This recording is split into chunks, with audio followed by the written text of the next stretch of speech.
చరిత్రలోనే జరిగిన మొట్టమొదటి హత్య, దాని గురించి మనకి ఆదికాండము 4వ అధ్యాయం ఎపిసోడ్ 5. దేవుడు ఆదాము అవ్వలను ఏదెను వనములో నుండి బయటికి పంపించిన తర్వాత హవ్వ 2 బిడ్డలను కంటది. మొదటి వాడి పేరు కయేను, రెండో వాడి పేరు హేబేలు. కయేను పొలం పని చేసేవాడు, హేబేలు గొర్రెలు కాచేవాడు. ఒకరోజు వీరిద్దరూ వీరి అర్పణలతో దేవుని సన్నిధికి వెళ్తారు. వెళ్ళినప్పుడు కయేను ఏమో అక్కడ పండించిన కూరగాయలు పట్టుకెళ్తాడు, హేబేలు మాత్రము కొన్ని గొర్రె పిల్లలను పట్టుకెళ్తాడు. దేవుడు హేబేలు బలిని మాత్రమే స్వీకరిస్తాడు. దీనిని చూసి తన అన్నైన కయేనుకు కోపం వస్తుంది. ఆ కోపము పాపములోకి మార్చుతుంది. అప్పుడు దేవుడు కయేనుతో అంటాడు, నీవు పాపములోకి వెళ్తున్నావు అని అన్నప్పుడు కయేను దేవుని మాట వినడు. వినకుండా హేబేలును పొలములోకి తీసుకువెళ్ళి హేబేలు మీద పడి తన సొంత తమ్ముడిని హత్య చేస్తాడు.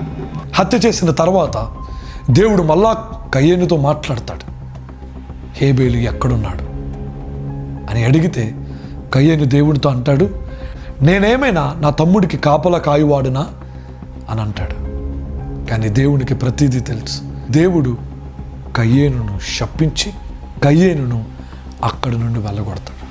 ఇక్కడ మీరు అనుకోవచ్చు, దేవుడు కయేను బలులను ఎందుకు స్వీకరించలేదు అనంటే, బలి అర్పణ అది కేవలము రక్తము ద్వారా మాత్రమే జరగాలి.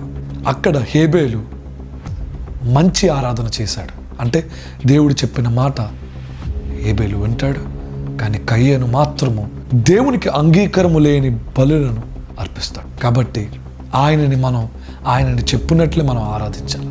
ఇదేండి మొట్టమొదటి హత్య ఒక 2 అన్నతమ్ములు మధ్యలో జరిగింది, కేవలము అసూయ వలన మాత్రమే. ఒకవేళ అటువంటి అసూయ నీలో ఉంటే ఈరోజు నువ్వు చంపుకో. ఒకవేళ ఈ వీడియో మీకు నచ్చినట్లయితే లైక్, షేర్, సబ్స్క్రైబ్.